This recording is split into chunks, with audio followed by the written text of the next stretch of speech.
Avec Elena Voloshin qui nous a rejoint sur ce plateau. Bonjour Elena. Bonjour Sandrine, bonjour Antoine. Bonjour. Alors vous analysez depuis un an, vous tenez cette chronique hebdomadaire sur la propagande de Vladimir Poutine sur fond de guerre en Ukraine. Avant cela, bien sûr, vous avez été correspondant de France 24 pendant 10 ans à Moscou. Vous étiez notre chef de bureau là-bas. Vous avez quitté la Russie peu après le début de cette grande invasion de l'Ukraine. Et juste avant, vous vous étiez rendu à la frontière ukrainienne, côté russe, pour faire des reportages pour France 24. Sur cette concentration, vous l'avez constaté, des troupes russes sans précédent qui faisaient depuis des mois la crainte, qui faisait peser donc la crainte de cette invasion. Oui, je suis partie tourner ces images. Regardez, à la frontière entre la Russie et l'Ukraine, les troupes russes étaient alors stationnées dans les champs des régions de Rostov et de Belgorod depuis l'automne. Elles y ont passé l'hiver et elles se sont ensuite donc mises en mouvement pour envahir l'Ukraine. C'est alors que j'ai vu pour la première fois ces tanks frapper de la lettre Z, devenue le symbole de cette invasion russe. Et c'était terrifiant à voir à ce moment-là parce qu'on ne comprenait absolument pas la signification de ceci. Et d'ailleurs, depuis, Vladimir Poutine ne s'en est toujours pas expliqué. Ce qu'il faut savoir, c'est que vu de Russie, depuis des semaines, on moquait vertement, on raillait les inquiétudes américaines et occidentales sur une possible invasion russe à grande échelle. Écoutez par exemple ce que disait le 16 février, soit 8 jours avant l'attaque, la porte-parole officielle du ministère russe des Affaires étrangères, Maria Zakharova. C'était au cours de son briefing hebdomadaire. Pendant une trentaine de minutes, elle fustige les médias occidentaux pour, je cite, leur hystérie, leur désinformation et leur propagande. Écoutez. Nous sommes devenus les témoins d'une nouvelle phase de la campagne de désinformation occidentale sur une invasion russe rêvée en Ukraine ou notre prétendue agression. Il n'y a aucun fait qui prouve une quelconque invasion. Tout ce que nous lisons dans les médias occidentaux à ce sujet, c'est de la désinformation. Il n'y aura aucune guerre. Personne n'attaque personne et n'a l'intention d'attaquer qui que ce soit. Voilà donc, Elena, pour ces propos de la porte-parole officielle du ministère des Affaires étrangères de Russie. Elle tient alors ses propos, alors qu'il faut bien le dire, tous les voyants sont en rouge.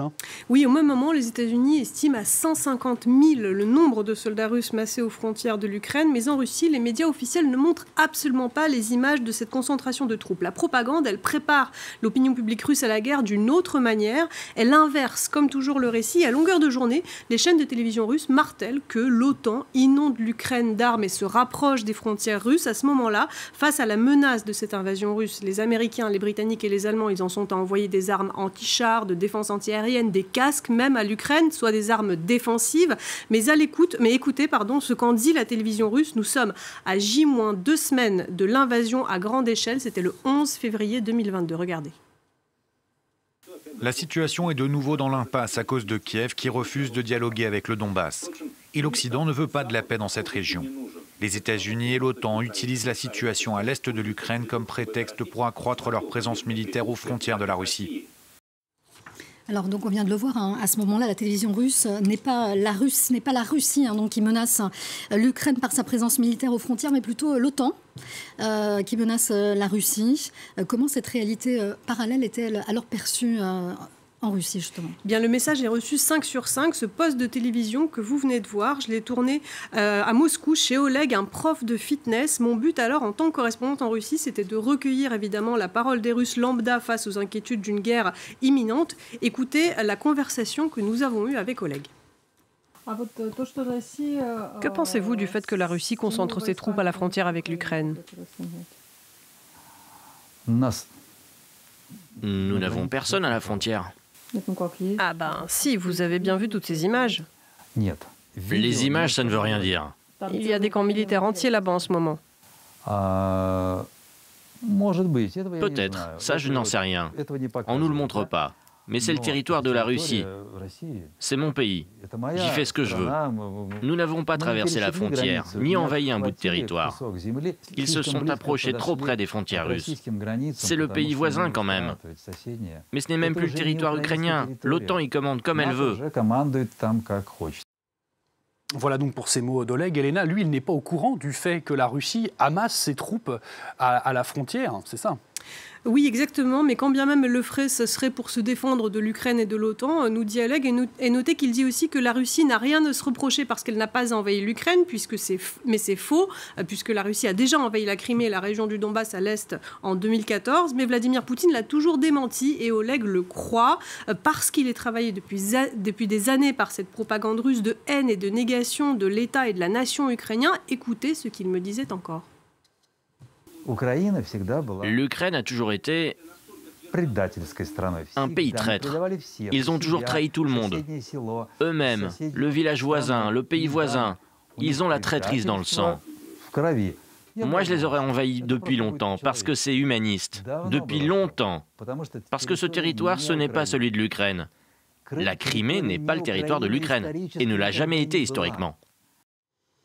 Là, on vient d'entendre un russe, mais ce n'est pas seulement le russe qui le dit, c'est aussi la population, certains habitants en tout cas de Donetsk et Louhansk, zone occupée depuis 2014. Oui, et le plus effrayant, selon moi, dans cette guerre que je couvre donc depuis 2014, c'est ça, c'est le fait que les populations de ce territoire, elles ne voient pas les Russes comme les responsables de leur malheur, mais comme des libérateurs, des héros venus les sauver. Alors faisons un bref point sur cette situation. D'abord, regardez cette carte. Vous allez voir la péninsule de Crimée annexée par la Russie en 2014 en réponse à la révolution pro-européenne de Kiev. Vous voyez aussi en rouge ces régions de Donetsk et de Louhansk, partiellement envahies par Moscou au même moment. En 2014, des républiques séparatistes y sont créées. La propagande russe martèle alors que ces entités naissent d'une rébellion locale face à des nazis qui auraient pris le pouvoir à Kiev. Mais pour ne pas céder le Donbass aux Russes comme elle a cédé la Crimée, l'Ukraine justement envoie son armée. S'ensuit une guerre d'artillerie dans laquelle la Russie fournit les armes. Elle mène aussi des opérations à l'aide de son armée régulière. Mais pendant 8 ans, Vladimir Poutine martèle que c'est une guerre civile et qu'il n'est absolument pas impliqué dans le conflit. Les populations de ce côté envahi par la Russie, elles adhèrent pleinement à ce mythe, du fait donc des liens géographiques, culturels, mais aussi de cette propagande. Et le 18 février 2022, cette propagande, elle prépare l'opinion de ces populations et des Russes à l'invasion générale. Pour cela, elle met en scène le scénario d'une prétendue attaque imminente à grande échelle de l'Ukraine contre le Donbass. Et parmi les éléments de scénographie qui sont alors mis en place, il y a notamment le déclenchement de ces sirènes d'alarme au bombardement aérien à Donetsk. Écoutez.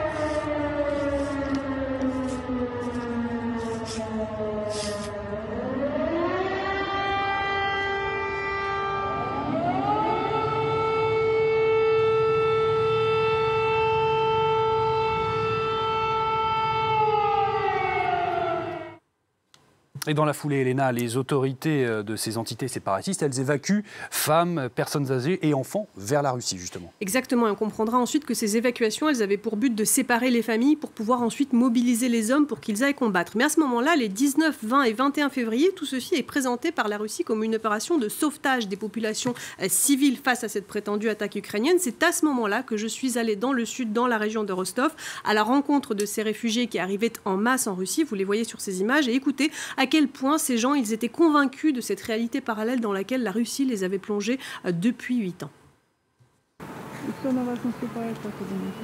Кто? Украина. Во главе с президентом Зеленским, которого мы всей душой ненавидим и проклинаем. На Западе выгодно говорить, что Россия, а нас Россия спасает. Вот. Дай Бог, чтобы во главе с президентом Путиным что-то успокоилось и решилось. Наконец наступил мир на нашей земле. Запад говорит, что Россия собирается напасть на Украину. Что вы думаете по этому? Я не верю этому. Это дураки, и все. Я не могу больше. Я этому не верю. Россия никогда не нападала. А вот помогать она помогает. Поедут туда, увидят все это, сволочи. Бред полный. Вы вот это вот тоже снимаете ерунду какую-то. Никогда Россия ни на кого не нападала. За всю историю только всем помогала. А у вас все нападения какие-то. Все, спасибо, до свидания. Не знают, как Россию уже обгадить. Alors Elena, on vient de l'entendre, il y a pas mal d'agressivité chez ces populations, alors que vous êtes journaliste, vous posez des questions. Alors justement, comment vous avez vécu cela, de travailler dans ce contexte-là? Ça doit être particulièrement difficile quand vous avez été correspondante pendant 10 ans en Russie. Oui, effectivement, vous sentez cette agressivité chez les pro-Poutine dès lors qu'on pose des questions sur ce qui est simplement la réalité, mais qui pourrait porter atteinte à l'image de la Russie ou du président, en l'occurrence. Et ça, c'était une constante lors de mes années de correspondance. C'est le résultat de cette propagande qui joue sur l'affect, qui bâtit ce culte de la personnalité de Vladimir Poutine, qui joue à la fois sur les sentiments d'amour pour lui, pour le leader, et de haine envers cet Occident qui est dépeint comme l'ennemi absolu. Alors pour tenir, eh bien, il faut juste prendre du recul parfois. Parfois, on peut même en rire, comme par exemple lorsque le FSB, les services secrets russes, sont allés un peu trop loin dans leur mise en scène pour accuser l'Ukraine et l'OTAN de vouloir attaquer la Russie, ou déjà de l'attaquer selon les moments du discours. Le 21 février, les journaux télévisés russes, de plus en plus alarmistes, passent en édition spéciale. Regardez l'ouverture du journal télévisé sur Rossiya 1, c'est l'une des 2 principales chaînes du pays.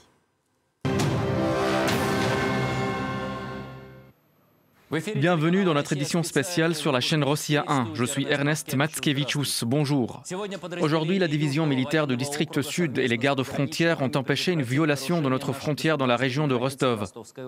Tôt le matin, ils ont arrêté là-bas un groupe de reconnaissance et de sabotage ukrainien.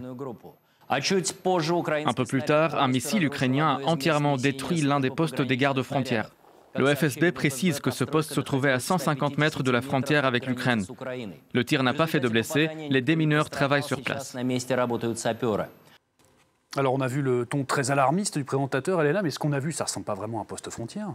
Oui, pourtant ces images, elles ont été aussi relayées par les autorités de cette région de Rostov dans un chat Telegram pour journalistes dont je faisais partie, et regardez la réaction de ces journalistes, même ceux qui font la propagande du Kremlin, vous allez le voir. Il est joli ce poste frontière, en dit un, ça ressemble plus à un hangar, dit un autre. Vous pouvez nous dire à quoi ressemble ce poste frontière, demande un troisième. Le responsable presse répond, toutes les questions sont à adresser au FSB de Russie. Donc voilà, parfois, même les propagandistes du Kremlin ne sont pas dupes, alors même qu'ils sont censés relayer ces messages. Mais parfois, ça les fait aussi douter.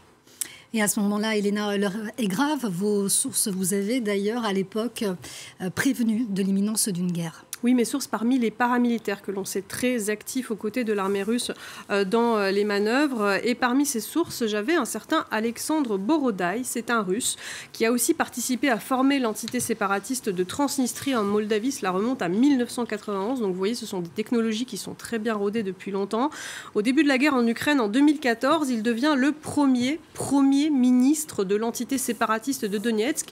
Puis Moscou le démet au profit d'un local. Vous les voyez ensemble sur ces images, Alexandre Zakharchenko. Il sera tué ensuite parce qu'un Russe à un poste aussi élevé, eh bien, c'était trop flagrant pour Moscou, alors qu'officiellement elle dit ne pas y être. Depuis, Alexandre Borodaï dirige une organisation qui se présente officiellement comme une organisation de vétérans bénévoles ayant combattu côté russe dans le Donbass. Vous voyez ces images que j'ai tournées dans leurs locaux à Moscou.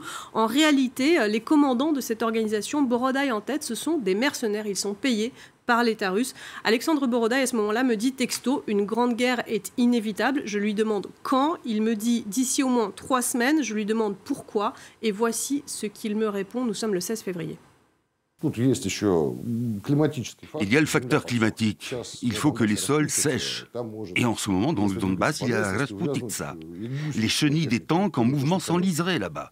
Et vous pensez bien que pas même ces idiots de militaires ukrainiens ne mèneraient l'assaut par la route. Parce que les routes sont à vue et à portée de l'artillerie, évidemment. Leurs troupes ne pourront même pas entrer en combat si elles avancent par les routes. Elena, lui, il parle de la Rasputitsa, ces sols boueux dus à la fonte des neiges à cette période de l'année dans la région, que les experts militaires ont par la suite en grande partie attribué à la débâcle de l'armée russe. Oui, ce qu'il décrit finalement, c'est par exemple exactement la débâcle de la colonne de tanks russes en train d'aller sur Kiev. Alors Borodaï est évidemment chargé de véhiculer le discours officiel russe, donc il ne peut pas face caméra me dire la vérité, à savoir que c'est la Russie qui va attaquer. Il me dit donc que même ces imbéciles d'Ukrainiens ne seront pas assez idiots pour lancer une attaque imminente alors qu'il y a la Rasputitsa. Entendez par là, notre commandant en chef Vladimir Poutine et ses généraux ne seront pas assez idiots pour attaquer l'Ukraine maintenant. Seulement voilà, Vladimir Poutine me prend en tout tout cas de court. Il attaque l'Ukraine une semaine plus tard. Et je ne suis pas peu fière, finalement, au bout de 10 ans de correspondance, d'avoir réussi à faire dire à quelqu'un comme Alexandre Borodaï que Vladimir Poutine était un idiot. Merci beaucoup Elena Voloshin d'avoir partagé avec nous votre expérience. Et pour cette chronique Vue de Russie, vous interviendrez toute la journée, tout au long de nos différentes éditions spéciales ici sur France 24 consacrées à cette grande invasion de l'Ukraine. Voilà, c'est la fin de cette première édition